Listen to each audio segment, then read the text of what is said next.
Well, there's lots of fear and gnashing of teeth and consternation about the possibility of war, of possibly World War III starting up soon. And again, I don't see it happening, guys. Um, it's not that I think the fears of it are illegitimate, because you do have saber rattling going on with high stakes, nuclear stakes, and that's not good. Um, but there's no will for war among the population uh, of Western countries, among the populations of countries that war would be demanded of, if they were to to really go all out, if they were to decide uh, we need regime change in Iran, just like we needed regime change in Iraq, and that went so well, so let's try it again. If they're really stupid enough to do that, um, and I don't think they are. Maybe not because they don't want to, but just because they know there's no will for it. Um, but if they try, it's going to fail, uh, and it will fail bigly. To quote someone, it will be a massive failure. Um, I remember, I'm old enough to remember the first Gulf War, um, in the early 90s. That was controversial, but there was a will for it. There was, among some people, even though, the it was really nothing more than a territorial dispute between two nations that the United States shouldn't have had anything to do with. Uh, the Iraq and Kuwait, but they're because of oil and because of this and that reason. There was eventually the war to liberate Kuwait. That was the first Gulf War, and there was it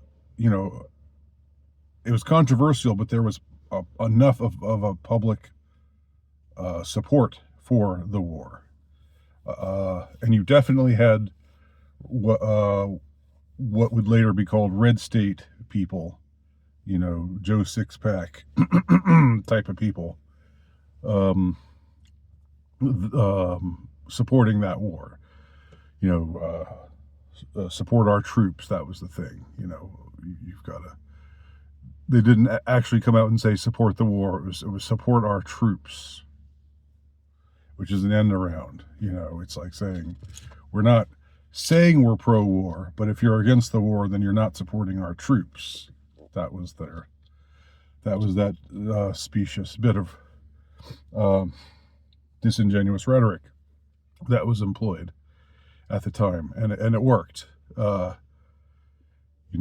far as there was support for a war, and the war happened, and then 10 years later, after 9/11, and what was understood to be the cause of 9/11, who were understood to be the perpetrators of 9/11, and how that was supposedly how that got to be linked to anyone in the Arab world who neoconservatives wanted to depose, and saw this as an opportunity to depose.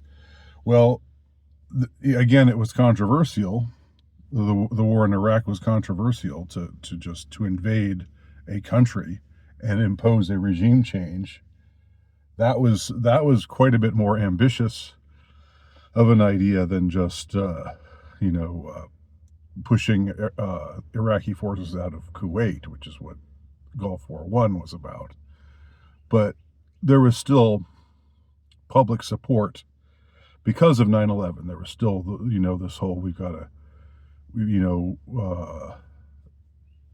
all work together.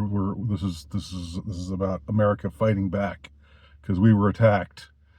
Never mind that the United States attacked all these other countries and deposed all of these and imposed all these coups in all these other places and did all manner of harm across the world prior to that. Never mind that. People didn't think in that way. For them, it was plain and simple. We were minding our own business, and then we were attacked, and now it was time to get some payback, right? And first there was the war in Afghanistan, and the deposing of the Taliban, and then came Iraq, and people were like, okay, yeah, we're down for that. And again, there was a public will.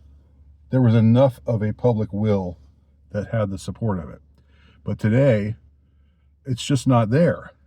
There's no groundswell of support for war. Not among Joe Sixpack type of people. Not among the so-called salt of the earth types, not among red state types. None of them are jonesing for war right now with Iran. That's not what they're concerned about. There's been a major realignment, politically speaking. And so much of, what used to be the popular right, the right-wing opinion of the masses, which was generally speaking pro-war. Any war that America gets into is worthwhile, especially if it's a Republican president who imposes it, which was sort of the mentality all through the 90s and into the aughts. Well, now that's not the case anymore. Now, isolationism, as its enemies call it, I call it non-interventionism. Non-interventionism is the